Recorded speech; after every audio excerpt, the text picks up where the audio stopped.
안녕하세요. 반갑습니다. 오늘은 어떻게 하면 성적을 잘 올릴 수 있는지, 성취도를 높게 만들 수 있는지, 그 공식에 대해서 한번 말씀을 드릴까 합니다. 성적을 잘 맞는 공식이 있다고요? 네, 간단하게 제가 이러한 것이 있는데 이것들이 어떻게 서로 영향을 주고받고 무엇을 높여야 성적이 높아가는지 그거에 대해서 말씀을 드릴게요.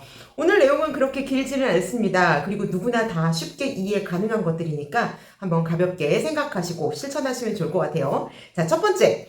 우리 제가 이제 수학을 가르치니까 수학에 대해서 얘기할게요. 수학 점수를 잘 맞고 싶어요. 그러면 아이들이 타고나는 재능이 있습니다. 우리 왜 음악의 그 피아노 건반 소리를 딱 들으면 얘는 솔이야. 얘는 라야. 얘 틀렸어. 얘는 반음이야. 샤 플랫까지 아주 정확하게 맞추는 절대음감 있죠. 그거는 타고난다라고 봐야 돼요. 연습해도 그게 한계가 있거든요. 그 다음에 우리 미술 같은 경우도 쟤는 어떻게 이렇게 색감을 저렇게 표현하지? 어떻게 저런 구성을 하지? 구성 되게 잘 짰다. 막 이런 것들이 있죠. 그것도 미술에서 타고나는 영역들이 있어요. 물론 노력을 하면 되는데 타고나는 영역이 있습니다. 그래서 수학도 수학 머리가 있어요. 그래서 재능이라고 불릴 만한 수학을 담당하는 뇌가 많이 발달한 거죠. 그래서 수학을 담당하는 기본적인 뇌 발달이 빠른 애가 있고 되어 있는 애가 있다. 자, 그러면 두 번째는 뭐냐 하면 이거는 공부 시간입니다. 공부 시간, 학생들의 의지가 가장 중요해요. 그래서 이 공부 시간은 학생들이 얼마나 이거를 많이 하느냐, 조금 하느냐. 엉덩이 싸움이죠. 책상에 앉아서 몇 시간 동안 이것을 붙들고 하느냐. 그래서 이 공부 시간은 말 그대로 어떤 학습의 양과도 관련이 된다고 볼 수가 있어요.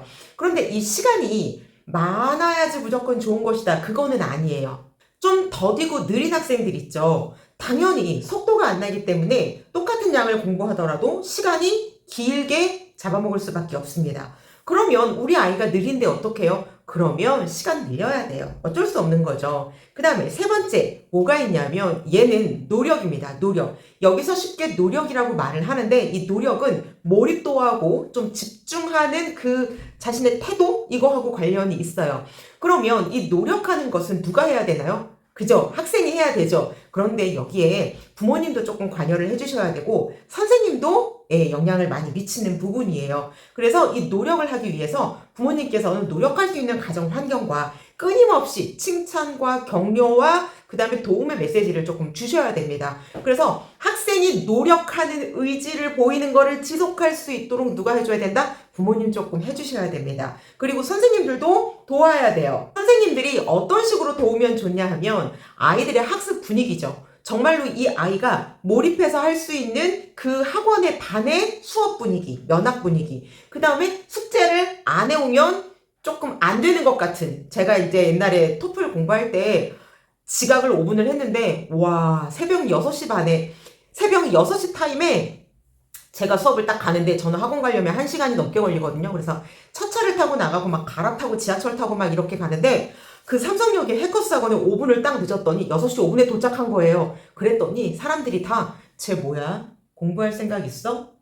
뭐야? 이런 식으로 쳐다보는 거 있죠. 그 다음부터 지각 절대 안 했어요. 새벽 6시 그 전에 가가지고 우르르 애들 한 막 100명, 150명 이렇게 한 반에 들어가는 것 같은데 그 분위기 누가 조성하죠? 그쵸. 학원에서, 해커스 학원에서 그 분위기를 조성을 해가지고 아이들을 막 엄청나게 아파?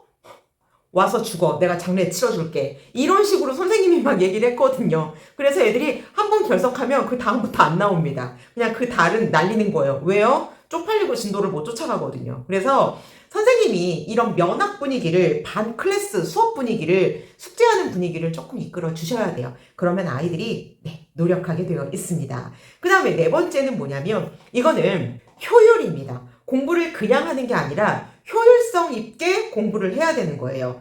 효율성이란 선생님이 적절한 난이도를 분배해주고 적절한 문제집의 양을 이제 준비해주고 아이들이 틀린 문제를 어떻게 공부하게 해주고 요거는 이 효율성은 선생님의 역할이 조금 많이 들어간다라고 보시면 돼요. 아이들이 선생님을 잘 만나면 공부하는 방법, 그 다음에 공부하는 순서, 그 다음에 적절한 시간, 모르는 것을 해결하는 능력, 그 다음에 선생님한테 질문을 했을 때 선생님이 설명해 주는 것, 어떻게 반복해야 될지, 어느 정도 반복해야 될지, 어느 수준을 풀어야 될지 다 효율성하고 관련이 되는 거예요.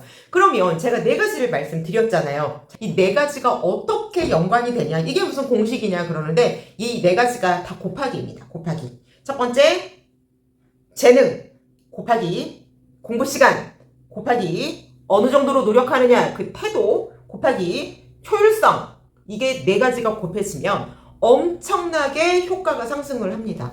그리고 여기에 더해지는 플러스 알파가 있어요. 다 곱하기인데 얘가 더해지는 것들. 얘는 뭐냐면 문장을 해석하는 능력, 그 다음에 수학, 기호 이런 것들을 연관지어서 사고할 수 있는 수해력, 그래서 문해력과 수해력이 플러스 알파로 들어가게 됩니다.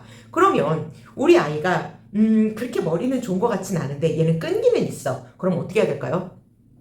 1번, 첫 번째, 어떻게 재능은 안 돼요. 그런데 시간과 노력, 효율성, 얘를 높여주세요. 그러면 여기서 하나, 둘, 하나, 둘, 하나, 둘 이렇게 곱하기가 되면 2단계씩만 얘가 업이 된다면 효과는 8배가 나온다는 거예요. 무슨 말인지 이해가 되셨죠? 우리 아이는 머리가 진짜 좋아. 근데 얘는 공부를 도대체 안 하려고 그래. 시간을 너무 30분밖에 못 앉아있어. 그러면 어떻게 해야 되죠? 다른 것은 다 그대로 있다 하더라도 공부 시간만 조금 1시간, 2시간, 3시간 이렇게 늘려주게 된다면 그러면 성적이 오르겠죠. 다 괜찮아. 그런데 우리 아이는 공부 방법을 몰라. 그러면 얘는 선생님을 잘 붙여서 효율성을 높여줄 수 있는 선생님으로 딱 붙여줘요. 무엇을 얼마큼 해야 될지 잘 모르겠으면 체크해주고 점검하고 이만큼 해라, 요거 해라 시켜야겠죠. 그러면 성적이 오릅니다. 그래서 이 부분 건드려줘도 좋고, 아니면 여기서 2가지, 3가지가 함께 조금 올라간다면 더욱더 시너지가 생기겠죠. 됐죠? 그래서 이렇게 내 아이가, 그 다음 내 학생이 부족한 것이 무엇인지 파악을 한 다음에 한 단계 한 단계 업 시켜주세요. 그러면 결과는 배가 4배, 30배, 우리 성경책에 나오는 30배, 60배, 100배처럼 네, 엄청나게 좋은 결과를 얻으실 수 있습니다. 오늘 여기까지고요. 네, 도움이 되셨다면 너무나도 영광입니다. 감사합니다. 다음 영상으로 찾아뵐게요.